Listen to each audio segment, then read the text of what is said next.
నమస్తే, welcome to I news. భారతదేశ సరిహద్దుల్లో రెండు ఫ్రంట్లను యాక్టివ్గా ఉంచడానికి చైనా, పాకిస్తాన్ మరో వ్యూహాత్మక డీల్తో ముందుకు వచ్చాయి. పాకిస్తాన్ నౌకాదళ బలాన్ని పెంచే లక్ష్యంతో $5 బిలియన్ భారీ సబ్మెరైన్ ఒప్పందాన్ని ఖరారు చేశారు. ఈ డీల్ ద్వారా పాకిస్తాన్, చైనా రూపొందించిన మొట్టమొదటి సబ్మెరైన్ 2026 నాటికి తమ నౌకాదళంలోకి చేరుకోనుంది.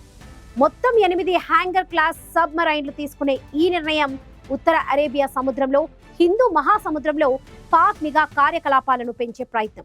ఈ డీల్ వెనుక ఉన్న చైనా జియో పొలిటికల్ వ్యూహం ఏంటి, మన నౌకాదళ పటిమ ముందు పాక్ స్థానం ఎక్కడ ఉంది అనేది చూద్దాం. చైనా, పాకిస్తాన్ మధ్య జరిగిన ఈ సబ్మెరైన్ ఒప్పందం వెనుక బలమైన వ్యూహం ఉంది. పాకిస్తాన్ చైనా నుంచి కొంటున్న ఈ 8 హ్యాంగర్ క్లాస్ సబ్మెరైన్స్ కేవలం ఆయుధాలు కాదు. చైనా ఎక్స్పోర్ట్ చేసిన ఆయుధాలలో 60% పాకిస్తానే కొనుగోలు చేసింది.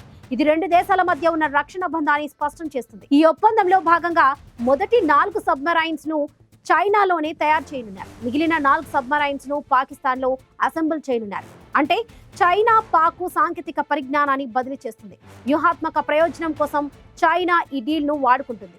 చైనా పాకిస్తాన్ లో నిర్మిస్తున్న CPEC China Pakistan economic corridor ద్వారా ట్రేడ్ మార్గాలను సులభతరం చేస్తుంది. మలక్కా జలసంధిపై ఆధారపడకుండా మధ్య తూర్పు నుంచి నేరుగా ఎనర్జీ సప్లై తెచ్చుకునే భౌగోళిక రాజకీయ ప్రయోజనాన్ని పొందుతుంది. ఈ విస్తరణతో ఆఫ్ఘనిస్తాన్, ఇరాన్ మధ్య ఆసియా వరకు చైనా ప్రభావాన్ని పెంచేందుకు ప్రయత్నిస్తుంది. భారతదేశాన్ని వ్యూహాత్మకంగా చుట్టుముట్టడంతో కూడా ఈ ప్రాజెక్ట్ కీలక పాత్ర పోషిస్తుంది. పాకిస్తాన్ తన నౌకాదళ సామర్థ్యాన్ని పెంచుకునే ప్రయత్నం చేస్తున్నప్పటికీ భారత నౌకాదళం చాలా పెద్దది, పటిష్టమైనది.